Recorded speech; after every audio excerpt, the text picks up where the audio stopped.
వాక్యములను వినిచినటువంటి సహోదరి సహోదరులందరికీ కూడా దేవుని నామంలో వందనములు తెలియజేస్తున్నాను.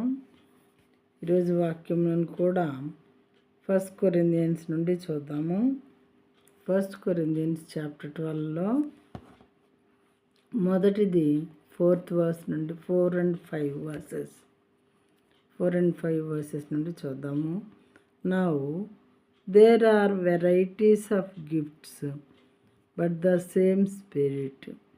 And there are varieties of service, but the same Lord. తెలుగులో ఈ విషయాన్ని చూద్దాము. కృపావరములు నానా విధములుగా ఉన్నవి, కానీ ఆత్మ ఒక్కడే.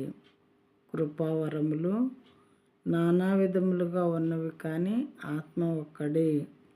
మరియు పరిచర్యలు నానా విధములుగా ఉన్నవి, కానీ ప్రభువు ఒక్కడే. కృపావరములు అనేటటువంటి వాటిని మరి విశ్వాసుల యొక్క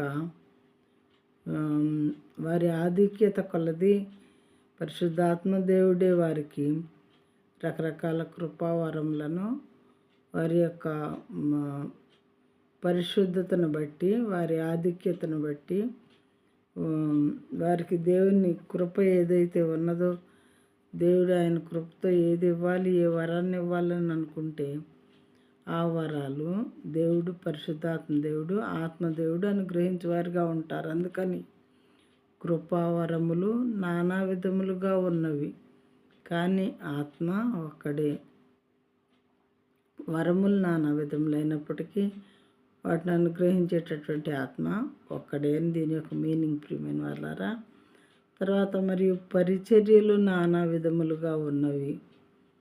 పరిచర్య చేసేవాడు రకరకాల పరిచర్యలు చేస్తూ ఉన్నారు దేవునికి, కానీ ప్రభువు ఒక్కడే. అంటే ఆ యొక్క పరిచర్యలన్నిటినీ మరి చేయించుకొనబడేటటువంటి ప్రభువు ఒక్కడే.